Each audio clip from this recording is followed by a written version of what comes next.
नमस्कार विद्यार्थियों, आज हम बीए फर्स्ट ईयर के फर्स्ट पेपर उत्तर व्यवहारवाद का अध्ययन करेंगे। कल हमने व्यवहारवाद के बारे में अध्ययन किया था, आज हम उत्तर व्यवहारवाद के बारे में अध्ययन करेंगे। व्यवहारवादी जो आंदोलन है वो राजनीति विज्ञान को विज्ञान बनाने की दिशा की ओर अग्रसर है, यानी कि व्यक्ति के राजनीतिक व्यवहार का अध्ययन, उसके परिमापन, परीक्षण, इनके ऊपर गुजरता हुआ व्यवहारवादी आंदोलन आधारित है। लेकिन जो व्यवहारवादी आंदोलन के प्रणेता है डेविड स्टर्न, उन्होंने जब ये देखा कि राजनीति विज्ञान को विज्ञान बनाने के ऊपर इतना ज्यादा जोर दे दिया गया कि राजनीति विज्ञान का जो वास्तविक उद्देश्य है वो ही कहीं न कहीं धूमिल हो गया, और इसीलिए 1969 में 1969 में पॉलिटिकल साइंस एसोसिएशन में डेविड स्टर्न ने अपना एक अध्यक्षीय भाषण दिया, जिसमें उन्होंने ये कहा कि राजनीति विज्ञान की यदि प्रासंगिकता नहीं है, समकालीन समस्याओं के समाधान में यदि राजनीति विज्ञान की कोई प्रासंगिकता नहीं है, शोध की कोई प्रासंगिकता नहीं है, तो फिर ऐसा शोध निरर्थक है। इसीलिए उन्होंने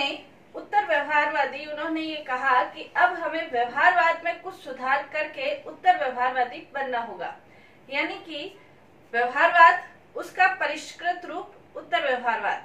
उत्तर व्यवहारवाद व्यवहारवाद का विरोध नहीं है, व्यवहारवाद का एक सुधार है, एक अगला चरण है, एक दिशा है।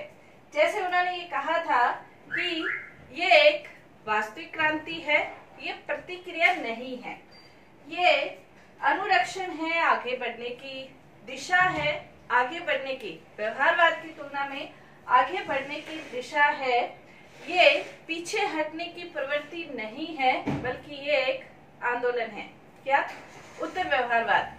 जैसे व्यवहारवादियों का ये नारा था कि अस्पष्ट होना ज्यादा बुरा है, गलत होना उतना बुरा नहीं है। उत्तर व्यवहारवादियों ने नारा दिया कि अप्रासंगिक सुनिश्चितता से अस्पष्ट होना कम बुरा है, यानी कि यदि हमारा शोध ऐसा है जिसकी कोई प्रासंगिकता नहीं है, तो ऐसा शोध हमारे किसी भी काम का नहीं है। इसीलिए उत्तर व्यवहारवादियों का प्रमुख रूप से दो नारे थे, एक तो कर्म और एक प्रासंगिकता। कर्म का मतलब, प्रासंगिकता का मतलब ये है कि हमारा जो भी शोध है, जो भी हमारे सिद्धांत निर्माण का कार्य हो रहा है, या हम जो भी कार्य कर रहे हैं, यदि सामाजिक समस्याएं, व्यक्तिगत समस्याएं, उन समस्याओं का जो विश्व की समस्याएं हैं, उन समस्याओं के समाधान की दिशा में यदि हमारा शोध प्रासंगिक नहीं है, तो वो शोध निरर्थक है। और प्रासंगिक तो हो, साथ ही साथ ये कर्म पे भी जोर देता है। ऐसे नहीं कि हमने सिद्धांत निर्माण तो कर लिया, लेकिन उस सिद्धांत निर्माण का प्रयोग हम समस्याओं के समाधान की दिशा में नहीं करें, वास्तविक जीवन में उसका कोई उपयोग नहीं हो, हम स्वयं उसका उपयोग नहीं करें, यानी कि कर्म नहीं करें, तो वो शोध निरर्थक है। इसलिए उत्तर व्यवहारवादियों के दो नारे थे, एक प्रासंगिकता, दूसरा कर्म। तो उत्तर व्यवहारवादियों ने ये कहा, डेविड स्टर्न जैसे इसके प्रमुख व्यवहारवादियों के भी थे, लेकिन उत्तर व्यवहारवाद के भी डेविड स्टर्न, जिन्होंने अपनी पुस्तक पॉलिटिकल सिस्टम उन्होंने लिखा था, जिसके अंतर्गत उन्होंने उत्तर व्यवहारवाद के बारे में स्पष्ट रूप से वर्णन किया है। यदि हम उत्तर व्यवहारवाद के उदय के कारण देखें, तो उदय के कारण ये है, पहला है व्यवहारवाद के विरुद्ध प्रतिक्रिया। व्यवहारवाद जो था वो राजनीति विज्ञान को विज्ञान बनाने की दिशा की ओर इतना ज्यादा अपने आप को महत्व दे रहा था कि वो एक जड़ता, स्थायित्व, रूढ़िवादिता, इनमें ही आकृष्ट होकर रह गया था। इसलिए ऐसे व्यवहारवाद के विरुद्ध प्रतिक्रिया क्रिया का होनी आवश्यक थी और इसीलिए उत्तर व्यवहारवादी आंदोलन की शुरुआत हुई। दूसरा इसका उदय का कारण ये कह सकते हैं कि व्यवहारवादी जो वैज्ञानिक थे वो अपनी शोध तकनीकों में उस तरह की तकनीक के ऊपर ज्यादा जोर दे रहे थे जैसे कि प्राकृतिक विज्ञानों के अंतर्गत होता है।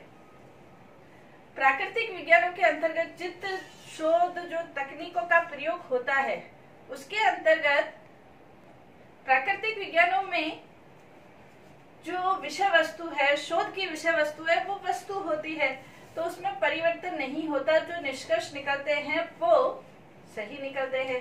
लेकिन जहाँ राजनीति विज्ञान के अंतर्गत जो विषय वस्तु है वो व्यक्ति है, व्यक्ति का व्यवहार है जो हर क्षण परिवर्तित होता रहता है। तो हर क्षण जो परिवर्तित होता रहता है उसके ऊपर प्राकृतिक विज्ञानों की तरह उसको विज्ञान बनाने की दिशा में हम अग्रसर हो तो वो सही नहीं हो सकता है। इसलिए प्राकृतिक विज्ञानों की तरह इसमें अध्ययन संभव नहीं है। इसलिए भी व्यवहारवाद का परिष्कृत रूप बनाने की दिशा की ओर कदम बढ़ाए गए। फिर है तथ्य मूल्य विच्छिन्नता। व्यवहारवादी मूल्यों के ऊपर बहुत ज्यादा जोर नहीं देते थे, तथ्य के ऊपर जोर देते थे। जैसे ब्राइस ने भी कहा है तथ्य तथ्य और तथ्य। तथ्यों के ऊपर इतना ज्यादा बल देते थे कि जो मूल्य है, जो आदर्श है, वो कहीं न कहीं भटक कर रह गए थे। उत्तर व्यवहारवादियों ने ये कहा कि व्यक्ति का अध्ययन बिना मूल्यों के तो संभव ही नहीं है और कुछ आप जो अध्ययन करते हैं, शोध करते हैं, तो उसका कुछ उद्देश्य, कुछ आदर्श होने चाहिए। तथ्यों को हम अलग करें, व्यक्तिगत अध्ययन कर रहे हैं, व्यक्तियों का अध्ययन कर रहे हैं और व्यक्तियों के अध्ययन के लिए हम सिर्फ तथ्य पर ही बल दें, ये संभव नहीं है।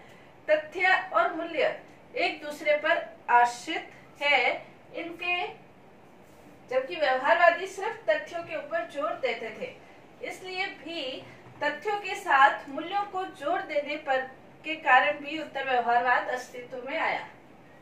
नेक्स्ट इसके अंतर्गत है उस समय जो विश्व के अंतर्गत अनेक प्रकार की समस्याएं बढ़ रही थी, जैसे परमाणु अस्त्रों का भय है, जनसंख्या विस्फोट है, भ्रष्टाचार की समस्या है, आतंकवाद की समस्या है, गृह युद्ध की समस्या है, अनेक प्रकार की समस्याएं विश्व के अंदर, जनसंख्या विस्फोट है, बढ़ रही थी, समस्याएं बढ़ रही थी।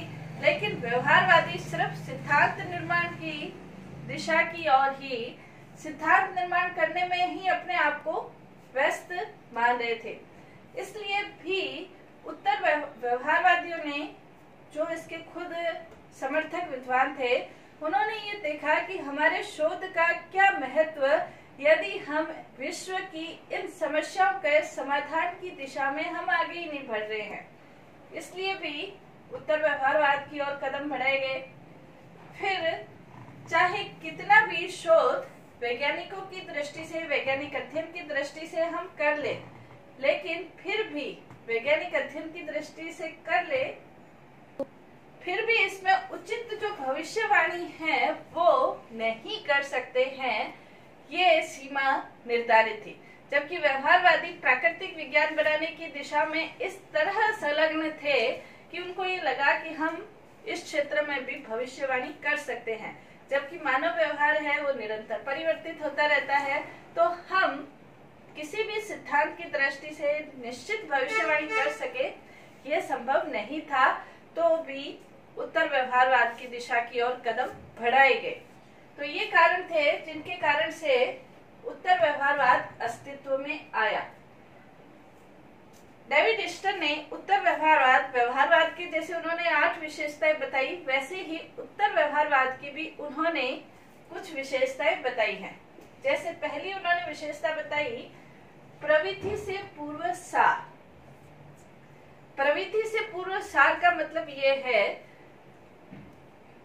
डेविड स्टर्न ये कहते हैं कि आप टेक्निक का प्रयोग करते हैं, जैसे प्रशिक्षण करते हैं, परीक्षण करते हैं, प्रयोग करते हैं, मापन करते हैं, अंकेक्षण करते हैं, अनुरूपण करते हैं, आंकड़े एकत्रित करते हैं, ये सारी वैज्ञानिक पद्धतियों का प्रयोग करते हैं।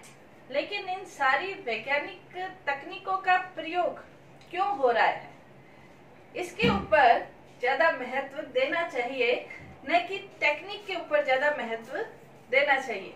आपका जो शोध है उस शोध की प्रासंगिकता क्या है, वो शोध किन समस्याओं के समाधान की दिशा की ओर अग्रसर होगा या कौन सी समस्याओं का समाधान करेगा, ये ज्यादा महत्वपूर्ण है, शोध ज्यादा महत्वपूर्ण नहीं है।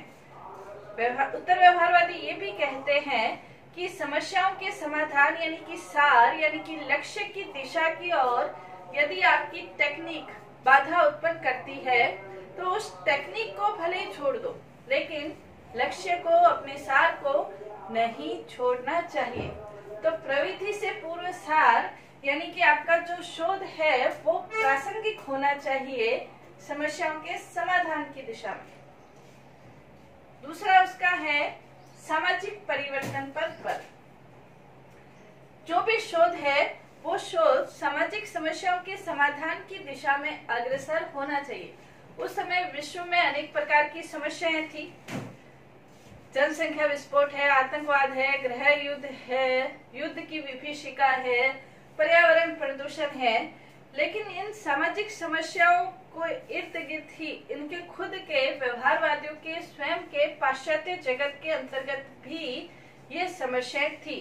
अमेरिका में गृह युद्ध की स्थिति है, वियतनाम की समस्या है, लेकिन जो ये व्यवहारवादी थे ये वैज्ञानिक तकनीकों के निर्माण में इतने ज्यादा व्यस्त थे कि डेविड स्टर्न ने स्वयं ने ये कहा था कि हम वातानुकूलित पुस्तकालयों में बैठकर यदि हम किसी समस्या के समाधान करने की दिशा में अग्रसर नहीं है तो फिर हमारा शोध निरर्थक है।